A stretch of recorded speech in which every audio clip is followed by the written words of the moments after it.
Hello, everyone. So, of course, we've been working on learning about the government lately. We talked about the Declaration, which basically declared America a country, and we worked towards getting ourselves free of Great Britain, and we did so during the Revolutionary War. Then we started talking about how the Articles of Confederation were created to kind of be the document that tells how our government should be, but unfortunately, they didn't work very well. So then they created the Constitution at the Constitutional Convention. We talked yesterday and saw how I did such a great show of putting a book on 3 pencils. And of course, it took me a minute because I was doing it by myself.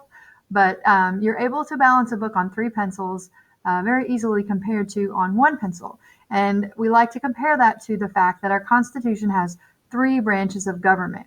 And having 3 branches keeps one branch from being too powerful, and it keeps things very balanced. And we'll talk about balances in our next lesson.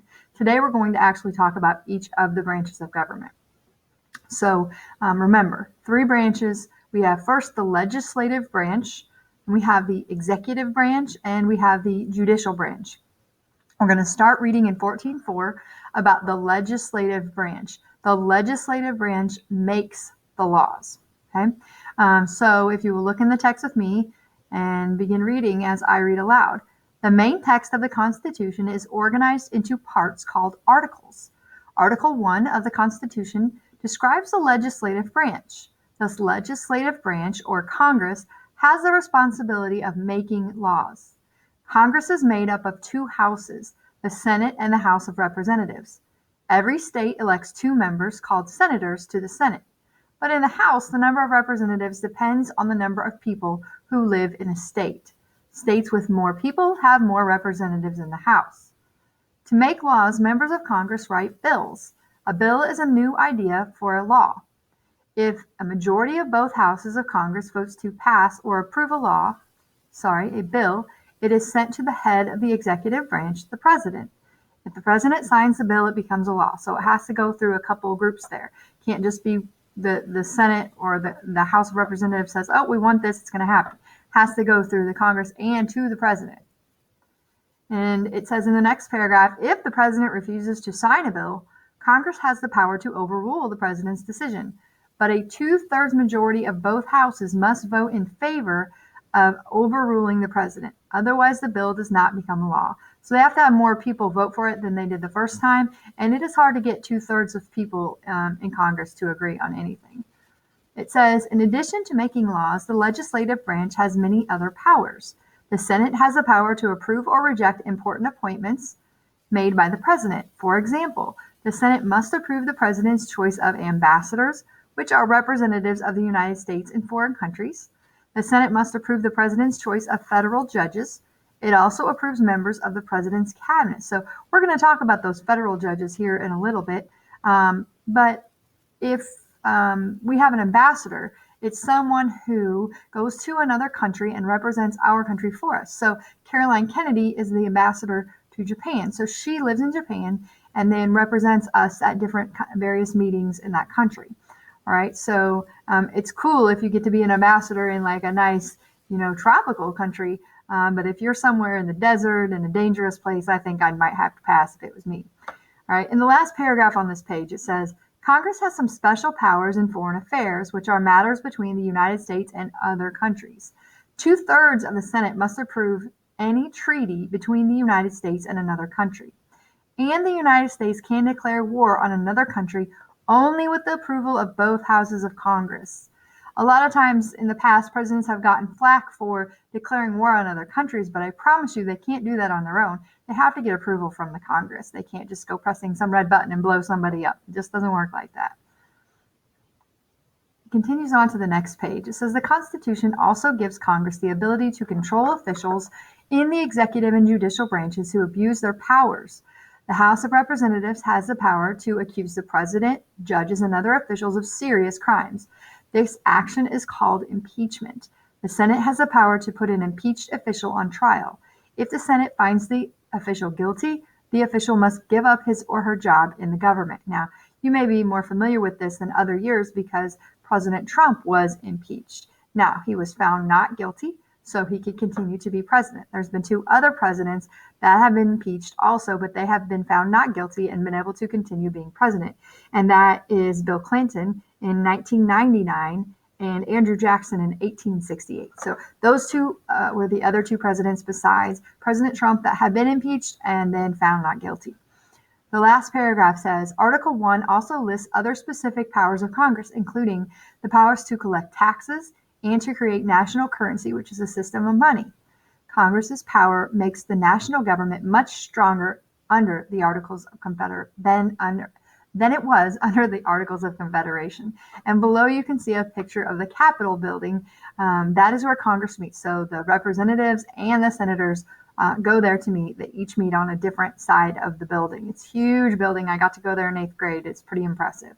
All right, so remember, this branch, the legislative branch, is made up of the House of Representatives and the senators. This is known as Congress as one group as a whole. Okay, these are the guys that make the laws. So if we go on to the next section, I wanted to point out too that while I'm reading, be looking for what powers each of these branches has, because when you do your notes today, that's what I'm going to ask you to do. All right. So section 14.5 talks about the executive branch, and the job of the executive branch is to carry out the laws. Okay. And so you see a picture on the left of the screen of the White House if you look really close. And of course, we know that's where the head executive, the president, lives. And of course, hopefully you know by now that our head executive is President Donald Trump right now. And of course, we have election in November, and we'll have to get into that later on. It says in the reading, Article 2 of the Constitution describes the powers of the executive branch. The executive branch is responsible for carrying out or executing the laws of the country. So that's where they get the word executive, because they're executing the law. Execute does not mean to kill someone here, like we have heard, the Wild West execution style kind of things. But execute just means to carry out, to make it happen. Okay. So in the second paragraph, it says, the head of the executive branch is the president. The president is often called the chief executive. Working under the president are the people and organizations that are needed to carry out the laws passed by Congress. Men who wrote the Constitution did not want the United States to have its own kind of king, so they tried to limit the president's power. For example, the Constitution gives the president the power to either sign or approve or veto or reject the bills passed by Congress. At the same time, the Constitution gives the Congress the power to override or overrule the president's veto by a 2/3 vote. So if he doesn't like what they're doing, he can say, nope, we're not going to have it. And the thing is, if they say, well, we still want it, and 2/3 of them agree, then they can still have it, and he's just out of luck.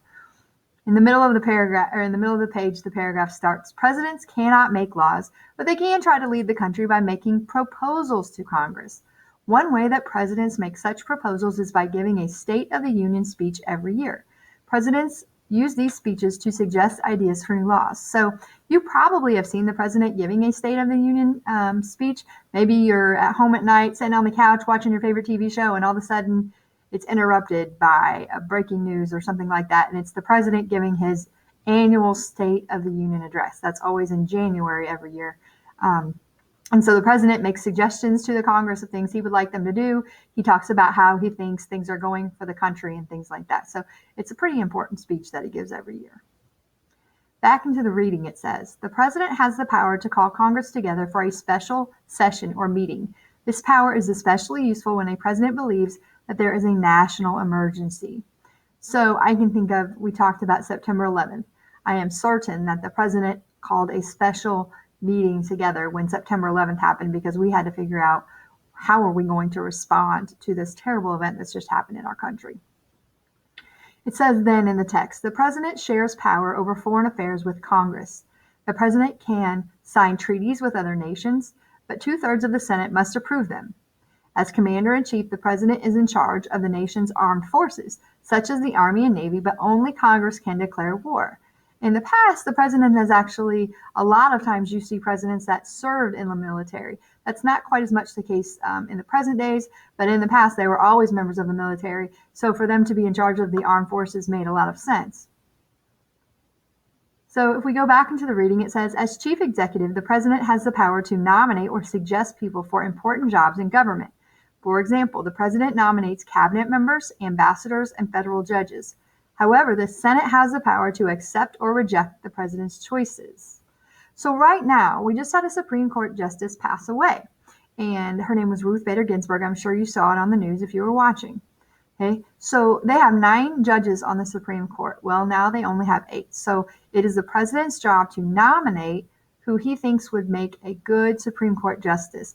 What you need to keep in mind is Supreme Court justices have that job for the rest of their lives unless they die or they resign because of, they're getting older. Maybe they think that is too much to do, kind of like retiring.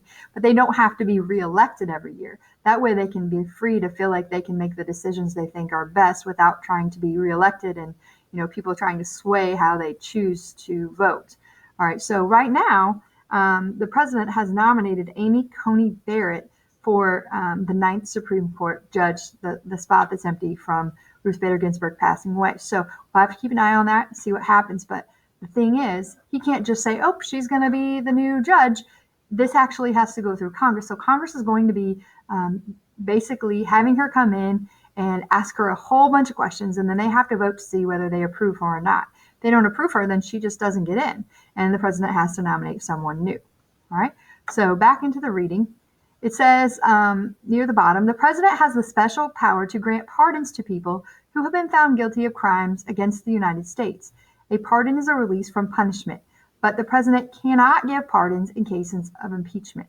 So what that means is if someone's in jail and the president feels like he should let them out of jail, maybe he finds out later because now we have DNA evidence and things like that, that someone was wrongly convicted of a crime. And if the court hasn't released them, he actually has the power to say, oh, well, I'll let you out of jail and I'll let you out of jail. It's kind of like a get out of jail free card.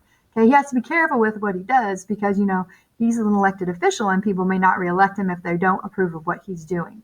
The only thing he can't do is let people out of impeachment. For example, there have been several Illinois governors that have been impeached and put in jail for crimes.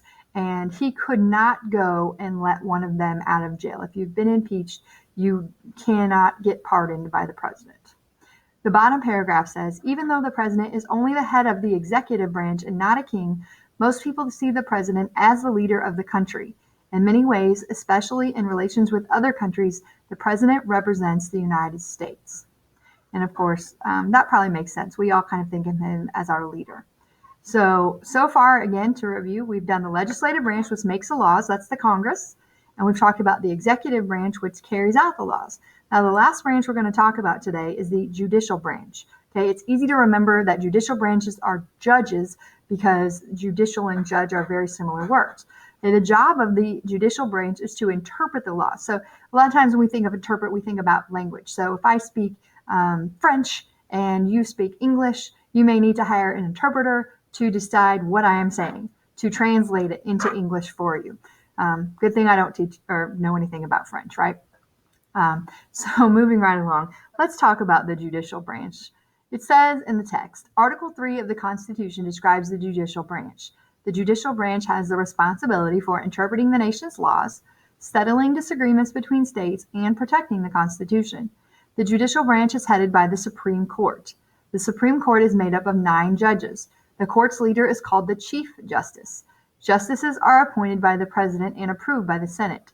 Justices serve on the court for life. Congress has the power to create the other federal courts under the Supreme Court. Over time, the judicial branch has gained some important powers. An especially important one is the power to decide whether a national or state law conflicts with the Constitution.